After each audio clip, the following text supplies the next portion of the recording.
ክቡራን ተማሪዎቻችን፣ ክቡራን ተከታታዮቻችን እንኳን ወደ ዛሬው ዝግጅታችን በደህና መጣችሁ። ይህ ታንታዊ ሚዲያ ነው። በዛሬው የጉራግኛ ቋንቋ ጥናታችን ስነ ጾታ በጉራግኛ ምን ይመስላል የሚለውን እንመለከታለን። ይህን መንዳ ኻሪያ ሚንደ ንሽነበሽን ያብንደ። እንግዲህ እንደሚታወቀው በአብዛኛዎቹ ዓለም ላይ በሚገኙ በብዙ ቋንቋዎች ተፈጥሮን መሰረት ባደረገ መልኩ በይበልጥ ደግሞ የሰው ልጅን ባዮሎጂካል ወይ ደግሞ ይሄ ስነ ህይወታዊ ተፈጥሮ መሰረት አድርጎ ሁለት ቋንቋዎች ይነገራሉ። ኢዘር ወንድ ወይ ደግሞ ሴት፣ ተባይት ወይ ደግሞ ንስታይ ተደርጎ አብዛኞቹ በዓለም ላይ በዕለት ተዕለት ኑሮ የሚያገኛቸው ነገሮች ሁሉም በእነዚህ መድቦ ወይ በወንዴ ወይ ደግሞ በሴቴ ማለት በተባይታይ ወይ ደግሞ በንስታይ ያደረገ ይጠራል ማለት ነው። ይሄ የብዙ ቋንቋዎች ባህሪ ነው። አንዳንድ ግን ከአንድ በላይ ጾታን ከአንድ በላይ የሚጠሩ አሉ። ጾታ ስንል ስነ ህይወታዊ ጾታን ማለታችን ኦር ባዮሎጂካል ሴክስ እያልን ነው እንጂ በጾታ ደረጃ እንዲሁ ጾታ ማለት በነገራችን ላይ መለያ ማለት ነው። ስነ ህይወታዊ የሚሆን ማንኛውም እንዲሁ መለያ። በዚህ ከሆነ በግዕዝ ለምሳሌ 3 ጾታ 5 ጾታ ይባላል። እንደ ባዮሎጂካል ጾታ ግን በኢትዮጵያ በአመዛኙ በሁሉም ቋንቋዎች 2 ጾታ ነው ያለው፣ የወንዴና የሴቴ ማለት ነው። እንዳልኳችሁ መጀመሪያ ፈጣሪ እግዚአብሔር ሰውን ወንድና ሴት አድርጎ ፈጠራቸው ስለሚል 2 ብቻ ባዮሎጂካል ሴክስ ወይም ደግሞ ስነ ህይወታዊ ጾታ አሉ ተብሎ ስለሚታመን የብዙዎቹ ቋንቋዎች መነሻ ይሄ ነው ማለት ነው። 2 አድርጎ ወይ ሴቴ ወይ ወንዴ አድርጎ የሚጠራው በዚህ ምክንያት ነው። ይሁን እንጂ አንዳንድ ቋንቋዎች ከሴቴና ከወንዴ ባሻገር ሶስተኛ ጾታ ለምሳሌ ጾታ የሌላቸው ግዑዝ ነገሮች አሉ አይደል? ለአብነት ግሪክን መውሰድ እንችላለን። በግሪክ ቋንቋ ለሴቴ ጾታ እሷ፣ አንቺ የሚል አይነት አለ። ለወንዴ ቋንቋ ደግሞ ልክ በአማርኛ እንደምንለው አንተ፣ እናንተ እንደዚህ እሱ የምንለው አለ። ከዚህ በተጨማሪ ግዑዝ ለሆኑ ፍጥረታት ወንድም ሴትም ለማይባሉ ሶስተኛ ደግሞ እሱ የሚባልበት ወር እነሱ እንደዚህ ጾታ የሌላቸው ነገሮች ግዑዝ ለሆኑ ነገሮች የሚጠሩበት አለ ማለት ነው። ብዙዎቹ ግን በሁለት ነው የሚወድቁት ብያቸዋለሁ። የጉራግኛ ቋንቋም ይህንን መሰረት አድርጎ በሁለት የሴቴ የወንዴ በሚል የሚከፈል ነው በአመዛኙ ማለት ነው። ለመግቢያ ያህል ይሄን እንድትይዙ ፈልጌ ነው። መነሻው ቅድም እንዳልኳችሁ የሰው ስነ ተፈጥሮን መሰረት ያደረገ ነው ማለት ነው። እንደዛም ሆኖ ከአማርኛ ጋር እያነጻጸርን የምንመለከታቸው ኤክስፔክት ያላደረጋቸዋቸው ግን በጣም የሚያስገርሟችሁ ነገሮች ይኖራሉ። በመጀመሪያ አብዛኛዎቹ ነገሮች በወንዴ ጾታ የሚጠሩ ናቸው፣ እንመለከታቸዋለን። ለምሳሌ ሰዎች ወንዶች አንተ፣ እናንተ እየተባለ አሁ፣ አህ እየተባሉ በወንድ ጾታ ይጠራሉ። ይሄ ለጉራግኛ በቃ ሩል ነው፣ የቋንቋው ህግ ነው። ወንድ ከሆነ የሰው ልጅ ነው፣ ስለ የሰው ልጅ ነው የምነግራችሁ። ወንድ ከሆነ በወንዴ ጾታ ይጠራል። አንድ ቁሳቁሶች፣ ሁሉም ቁሳቁሶች ይሄ ለምሳሌ በወንድ ጾታ ነው የሚጠራው።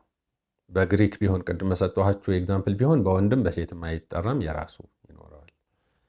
ልክ እንደ አማርኛ እንደ ሌሎች የሀገራችን ቋንቋዎች በጉራግኛ ይሄ በወንድ ጾታ ይጠራል። እስክሪፕቶ ወይ ዘስክሪፕቶ በህረ ንሳም ናሞን ይባላል እንጂ ንሳንታነ ናመና አይባልም። ናሞን ማለት አንጣው ነው፣ ያው እንደ ወንድ ነው ማለት ነው። ይሄም ቢሆን ሰፍዌ ቲያጂ ይሽር ይባላል እንጂ ትሽር አይባልም። ወንድ ነው ማለት ነው። ይሽር እንደ ወንድ ነው እየተነገረ ያለው። ዛይታ መምህር ትሽር ዘሰፍ ትሽር ቃንያ አይባልም፣ ይሽር ቃሩ ይባላል። እንደ ወንድ አሰባችሁት ማለት ነው። ሌሎች ማንኛውም ቁሳቁስ በሴት ጾታ ወይም በንስታይ የሚጠራ የለም በጉራግኛ ቋንቋ። ማንኛውም ቁስ በወንድ ጾታ ይጠራል። ሌላው ረቂቅ ነገሮች የማይጨበጡ ለምሳሌ ፍቅር፣ ናፍቆት፣ እነዚህ ድካም፣ እንቅልፍ። ሰው እንቅልፍ ሊይዘው ሲል ወሬተና ቸነቢም ነው የሚለው። ወሬተና ቸነችቢም አይልም። ቸነቢም ያው መጣብኝ ነው። መጣ ለወንድ ነው አይደል? መጣችብኝ ቢሆን ኖሮ ሴት ይሆን ነበር። እንቅልፍ ረቂቅ ነገር ነው። ሲመጣ የምታዩት የሚሄድ ኦር በእጃችሁ ብዳስሱት ነገር አይደለም። ንማጃኸ ነረቢ ፍቅርህ አለብኝ። ነረችቢ አይባልም። አለብኝ ነው እንጂ አለችብኝ አይባልም። ሌሎችም ነገሮች ቂጭነር ቸነቢም ድካም መጣብኝ ነው የሚባለው እንጂ መጣችብኝ አይባልም። ሌሎችም እንደዚህ ረቂቅ ነገሮች ኦልሞስት ሁሉም በወንዴ ጾታ የሚጠሩ ነገሮች ናቸው ማለት ነው። ሌላኛው ፈጣሪ። ፈጣሪ ራሱ ያው እንደምታውቁት ፈጣሪ ጾታ የለውም። እኛ ሰዎችን ሲፈጥረን ነው ጾታ ሰጥቶ እንድንበዛ እንድንባዛ ጾታ ሰጥቶ የፈጠረን እንጂ በየትኛውም እምነት ቤተ ጉራጌ ውስጥ ባሉ በየትኛውም እምነት ፈጣሪ አምላክ ጾታ የለውም። እንደዛም ሆኖ ግን በወንዴ ጾታ ነው የሚጠራው። ያው ስሙ ጎይታ ነው የሚባለው። በጉራጌኛ የፈጣሪ ስም ጎይታ ነው። በየትኛውም ሃይማኖት ይሆን ማለት ነው። የተለያዩ ቋንቋዎች ሊኖሩ ይችላሉ። ለምሳሌ በእንግሊዝኛ ጋድ ነው አይደል የሚባለው። በግዕዝ ከሆነ እግዚአብሔር፣ በአረብኛ እስልምናውን ተከትሎ አላህ። ሁሉም የየራሱ በየእንትኑ ያው ቋንቋዎች ናቸው። በነገራችን ላይ ጋድም ብትሉት አላህም ብትሉት አረብኛ ሆነ ግዕዝም ቢባል እንደዛ ሆነ እንጂ የቋንቋ ልዩነት እምነቱን ለጊዜው ትተን ማለት ነው። የሃይማኖት ሹ እንዳለተን አሁን እንደ ቋንቋ ግን በጉራግኛ ጎይታ ይባላል። ፈጣሪ ለማለት ጎይታ እጊ የበርኸ ይባላል። አሁን ለምሳሌ ሰው ምርቃት ሲመረቅ እጊ የበርኸ ነው እንጂ እጊ ትበርኸ አይባልም። ጎይታ ነረ ይላል አይደል ሰው እግዚአብሔር አለ ሲል ነው። ጎይታ ነረች አይልም። ስለዚህ ጎይታ ምን ጊዜም በወንዴ ጾታ ይጠራል ማለት ነው። አሁን እንደ ቋንቋ እንድትለማመዱት ስለፈለግኩ ነው። ሪሊጂየስ አስፔክቱ እንዳለ ሆኖ ማለት ነው። ሌላኛው መላእክት። መላእክትም እንደዚሁ ጾታ የላቸውም።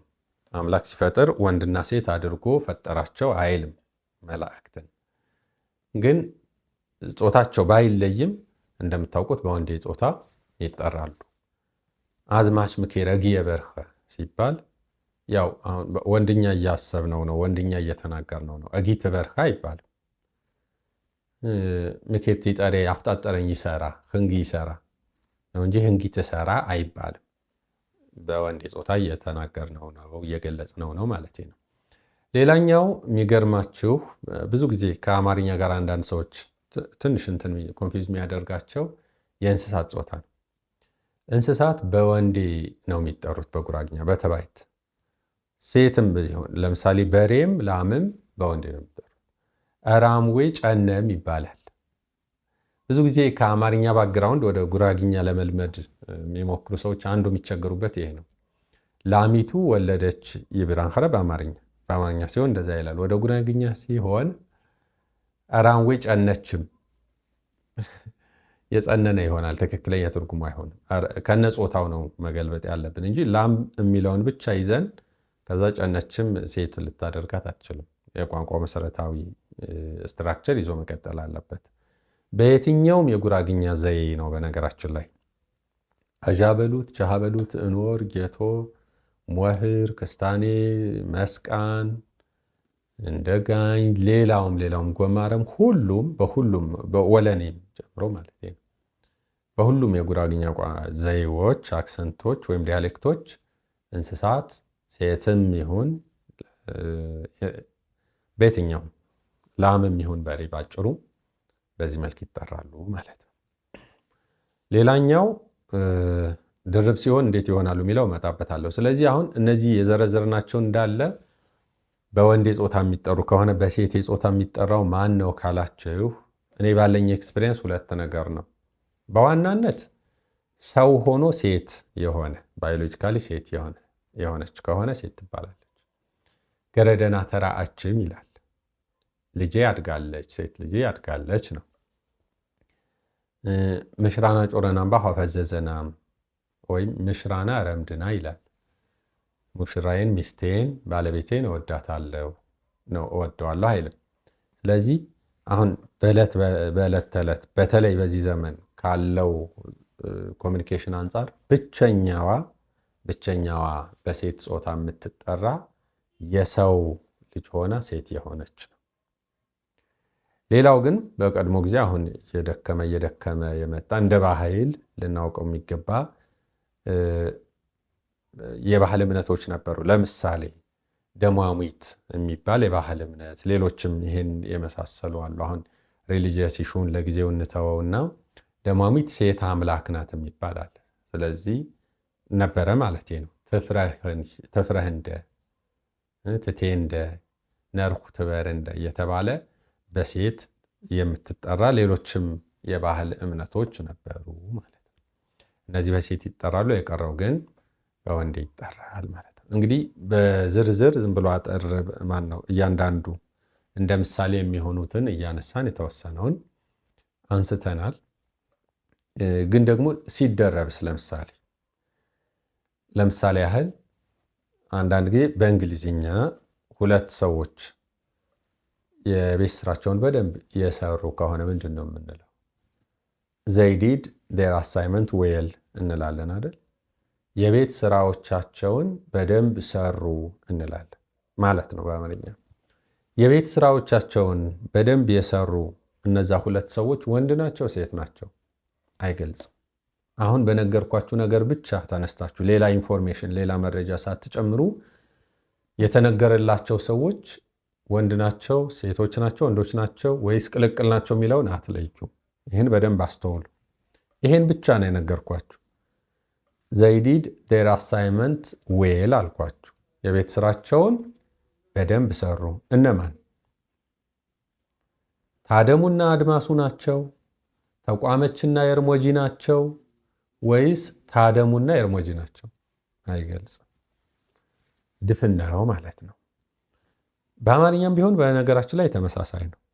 የቤት ስራቸውን በደንብ ሰርተዋል ካልኩኝ እነዛ ሁለት ሰዎች የቤት ስራቸውን የሰሩት እንዳልኩት ነው። ታደሙ ይሁን አድማሱ ይሁን ወይ የርሞጂና ተቋመች ይሁን አይታወቅም። ለጉራግኛ ሲሆን ግን ትንሽ የሚለይ ነገር አለው። እዚህ ጋር አድቫንቴጅ አለው። በዚህ ትንሽ አፐር ሃንድ አለው ጉራግኛ። ለምን ካላችሁ ጾታ ይለይላችኋል። ሜናህነማ ወይ አርቾተማም ከተባለ ሁለት እንደሆኑ ያስታውቃል። ሁለቱም ሴቶች ናቸው ማለት። ቾተማም ከሆነ ለሴት ነው። ሜናህነማ ወይ አርቾተማም ብላችሁ ወንድ ሊሆን በፍጹም ሊሆን አይችልም። ሜኖህና ወይ አርቾቶም ከሆነ ደግሞ ሁለት አጋጣሚ አለ። ወይ ሁለቱም ወንዶች ናቸው ማለት ነው፣ ወይ ደግሞ አንዱ ወንድ ነው አንዷ ሴት ናት ማለት ነው። ልላችሁ የፈለግኩት የገባችሁ ይመስለኛል። ሁለቱም ወንዶች ከሆነ በወንድ አንቀጽ ይጠራሉ፣ ቾቶም ይባላል። ሁለቱም ሴቶች ከሆኑ በሴት አንቀጽ ይጠራሉ፣ ቾተማም ይባላል። ከሁለቱም አንዳንድ ከሆነ ግን ወደ ወንድ ያደላል፣ በወንድ ዶሚኔት ይደረጋል፣ ቾቶም ይባላል ማለት ነው። በዚህ በኩል እንግዲህ እኔ በሩቅም በቅርብም ቢሆን ከማውቃቸው ቋንቋዎች ከዚህ ጋር ትንሽ ተቀራራቢነት ያለው ግዕዝ ነው። የአማርኛውን ነግሬያቸዋለሁ። ለወንዶችም ይሁን ለሴቶች ሰሩ ነው፣ ጾታቸው አይለይም። የእንግሊዝኛውም እንደዚህ። ግዕዝ ከሆነ ግን ልክ እንደ ጉራግኛው ሴቶች ከሆነ ለምሳሌ እየመጡ ከሆነ ሴቶቹ ኦር ደግሞ ለምሳሌ አርፈዋል ለማለት ከፈለግን ደክሟቸው ነበር አርፈዋል ማለት ከፈለግን ለወንዶች አይረፉ እንላለን። አርፈዋል አይረፉ። ለሴቶች ከሆነ ግን አይረፋ ነው። አይረፋ ይለያል ማለት ነው። አፎነቦም አፎነማም እንደሚለው ማለት ነው። በዚህ በሌሎች በአንድ በኩል አንድ ቋንቋ በአንድ በኩል ሌላኛው ቋንቋ እንደዚህ የእንትን አፐር ሃንድ ሎወር ሃንድ ይኖራቸዋል። በዚህ ረገድ ጉራግኛውና ግዕዙ የተሻለ አድቫንቴጅ አላቸው ማለት ነው። አብዛኞቻችሁ የአፍ መፍቻ ቋንቋችሁ ጉራግኛ የሆነው ያን ያህል አትቸገሩም። እንግዶቹ ግን እስካሁን ከተነጋገርነው በመነሳት የተወሰነ ፍንጭ የሚሆን ነገር አግኝታችኋል ብዬ እገምታለሁ። ያልገባችሁ ነገር ካለ ከስር በግልጽ በሆነ ጽሑፍ ጻፉ፣ ሌሎች ሰዎች ይመልሱላችኋል። ዘርዘር ያለ ጉዳይ የሚፈልግ ከሆነ በሌላ በቪዲዮ ማብራሪያ እንድንቀርብ በተቻለ መጠን ግልጽ ጽሑፍ አቅርቡልን ለማለት ነው። እንደ ማጠቃለያ ግን አንድ ነገር ማንሳት እፈልጋለሁ። በመሰረቱ የቋንቋው ባህሪ ነው። አሁን በወንዶች ዶሚኔት የተደረገ ነው የጾታ አገላለጽ ብያቸዋለሁ ከቅድም ጀምሮ ስናየው፣ እናንተም እንደታዘባችሁት ማለት ነው። አብዛኛው ነገር በወንድ ነው የሚገለጸው። ላምና በሬ እንኳን ሁለቱም ወደ ወንድ ነው። የአማርኛን አይታችሁ ከሆነ እንደ ማነጻጸሪያ አንድ ምሳሌ እናንሳ። ለምሳሌ አዲስ አበባ ኦር ከተሞች አካባቢ ውሃ በየጊዜው ይሄዳል ይጠፋል አይደል? ሰው ቀላቅሎ ይጠራል። ዛሬ ውሃ መጣ ይላል አንዳንድ ሰው ውሃ መጣች፣ ውሃ ጠፋች ይላል፣ በሴት ይጠራል። አንዳንድ ጊዜ ደግሞ አይታችሁ ከሆነ ዶሮይቱ እንቁላል ጣለች ይላል። ትልቅ ሲሆን እንደ አንበሳ ሲሆን ደግሞ አንበሳ መጣች አይልም፣ አንበሳ መጣ ይላል። ለዶሮ ሲሆን መጣች፣ ለአንበሳ ሲሆን መጣ። የጾታ አሰያየም አንዳንዴ በእንትንም ጭምር ነው፣ በመጠንም ጭምር ነው። ለአማርኛ ሲሆን ነው የምነግራቸው፣ የከተማውን ባህል ማለት ነው። ውሻው ከተሞች አካባቢ ውሻ አይታችሁ ከሆነ ጾታው ወንድም ይሁን ሴት ውሻዬ ደስ ትላለች ይላል፣ ወይም ውሻችሁ ደስ ትላለች ይላል። አሁን የሰው ያልሆነ ውሻ የሚኖራቸው ሰዎች አሉ፣ ትንሽ የሚጫወቱ ውጭ ውሻ ስታምር ይላል። ጾታው ግን ወንድ ነው።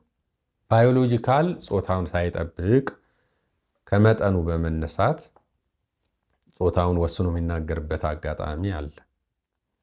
ደግሞ አንዳንድ ጊዜ ፀሐይ በጣም ሲያቃጥል ውይ የዛሬ ፀሐይ እንደው ከነ ልጆቿ ነው የወጣችው ስታቃጥል ሲባል ሰምታችሁ አታውቁም? ፀሐይ በጣም ግዙፍ ነገር ነው። እንግዲህ ሳይንሱ አስትሮኖሚው እንደሚለው ከሆነ አሁን ካለንበት ከምድር የሚበልጥ ነገር ነው፣ ግን በሴት ጾታ ይጠራዋል። በጣም ኮንፊውዚንግ ነው። የራሱ የሆነ ሩል የለውም። በተለይ ከተማ አካባቢ ያለን ያው ለቋንቋም የራቀ ስለሆነ እንዲሁ አንዴ የፈረንጁ አንዴ የአራዳ ቋንቋ እያለ እየደበለቀ ስለሆነ የሚጠቀመው አማርኛም ቢሆን በነገራችን ላይ እየተዳከመ ግን መዳከም የሌለበት ቋንቋ ነው እና ሩል የለውም የጾታ አሰያየም። ወደ ጉራግኛ የመጣችሁ ከሆነ ግን ክሊር ነው። በቃ ድመትን አንቺ፣ ውሻን አንተ የምትሉበት ምክንያት የላችሁ። በሬን አንተ፣ ትንሽዬ ጥጃ ሲሆን አንቺ፣ ሞሳዌ ተዝጋገረችም የይውሪ ሞሳዌ ተዝጋገረም። በሬም ቢሆን ቦራዌ ጡሪ አህሩ ቿችመን ነው ይባላል ማለት ነው። ክሊር ነው ሩሉ፣ ህጉ ባውንደሪው ክሊር ነው። ይህን እንደተለዩ ነው። አንደኛ ለምን የወንድ የጾታ ወይም ተባታይ ዶሚኔት አደረገ ካላችሁ ግን ይሄ ፐርሰናል ፐርስፔክቲቭ ነው የምነግራችሁ። በዋናነት ሁለት ነገሮች ያሉ ይመስለኛል። አንደኛ ለሴት ካለው ሪስፔክት የተነሳ ሴትን ዩኒክ አድርጎ ልዩ አድርጎ ከማጠር የተነሳና ያው ለሴት ያለውን ይሄ የአክብሮት ባህል ታውቃላችሁ። በጉራጌ ባህል በጣም ሴት የተከበረች ናት። ለምሳሌ ሴት ልጅ እንጨት አትፈልጥም ታውቃላችሁ። ወንድ ቤታቸው እንኳን ባይኖር ማንኛውም የሰፈር ሰው እንጨት ስትፈልጥ አይቶ እንደ ከተማ አይቶ አያልፍም። ትልቅዬ ሸክም ተሸክማ እንኳን ስትሄድ ሌላ ወንድ ልጅ ባዶ እጁን እየሄደ አይቶ ዝም አይላት። ሴት ኢዝ ሪስፔክትድ። ለምሳሌ መቀመጫ አንድ ወንበር ብቻ ካለ አንድ ብቻ ወንበር ካለ ወንዱ ተቀምጦ ሴቷ ልትቆም አትችልም። ዊ ግሬድ ኤኦምሽ ብሎ ይነሳላታል አይደል? ወግሬድ ታነህ መምርያቸውና ብሎ ይነሳላታል። ሌላ ለምሳሌ ሴት ልጅ በእግር አትረገጥም አይደል? ታናሽ እህቱ እንኳን ቢሆን በእጅም መታት በእግርም ረገጣት ህመሙ እኩል ሊሆን ይችላል። እንደውም የእጁ የበለጠ ሊያሳምም ይችላል። እግር ግን ከእግር በታች መሆን ማለት ትንሽ ነገር ስለሆነ ሴት ልጅ በእግር አትረገጥም ማለት ትርጉሙ ከህመም የዘለለ ነው። ከህመም ባሻገር ሴት ልጅ ሪስፔክትድ ናት፣ ክብርት ናት። ስለዚህ ከእግር በታች አትደረግም የሚል ትርጉም አለው። እግር ምን ዞርበት ብዙ ቦታ ምን ረግጥበት ስለሆነ እስከዚህ ድረስ ክብር አለው ጉራጌ ለሴት። ይሄ የባህሉን ነው የምነግራችሁ። እንደው የደም የብሔር ይሄ የምናምን ጉዳይ ማንሳት ፈልጌ አይደለም። ስለዚህ ሴትን ብቻ ከሌሎቹ ለይቶ በእንስታይ ቋንቋ ወይም በእንስት ቋንቋ በእንስት አንቀጽ መጥራቱ ዩኒክ አድርጎ የሴትን አጥሮ ከሌሎቹ ለይቶ ከማክበር የተነሳ ሊሆን ይችላል የሚል መላምት ነው። በነገራችን ላይ ይሄ እንደው ከሆነ ሰው መጽሐፍም ከባህልም ወር ካፈ ታሪክም የተረከቡት አይደለም። ፐርሰናሊ የሚሰማኝ ከዚህ ሊሆን ይችላል የሚል አንድ መላምት አለ ልላችሁ ፈልጌ ነው። ሁለተኛው መላምት ወይም የኔ ፐርሰናል ቪው ነው። ተባታይ ዶሚኔት የሆነበት ምክንያት እንደምታውቁት ፓትሪያርኪ የሚባል ስርዓት አለ በማህበረሰብ። ይሄ ሶሺዮሎጂ ሚኖሎጂ ያጠናችሁ ሰዎች ከኔ የተሻለ በደንብ ልትገልጹት ትችላላችሁ። ፓትሪያርኪ በጉራጌ ካልቸር በጣም የነበረ ዶሚኔት ያደረገ አሁንም ያለ ነው። ያ ማለት ምንድን ነው? ከፈጣሪ ቀጥሎ ወንድ የቤቱ ራስ ነው የሚል አመለካከት አለ። በእኔ እይታ ተገቢም ነው ብዬ አስባለሁ። ስለዚህ አብዛኛው ነገር ወደ ወንድ ዶሚኔት የተደረጉት፣ ምክንያቱም ሴት በቤቷ ተከብራ ያለች ግን ፕሮቴክት የምትደረግ ታጥራ፣ መጥፎ ነገር እንዳይደርስባት ክፉ እንዳይደርስባት ታጥራ ተከልላ የምትጠበቅ ስለሆነች ወንድ ሪስፔክትድ ነው፣ የሚመጣውን አጥሮ መጠበቅ አለበት። ከዚህ አንጻር አብዛኛው ነገር በወንዱ ይጠራሉ።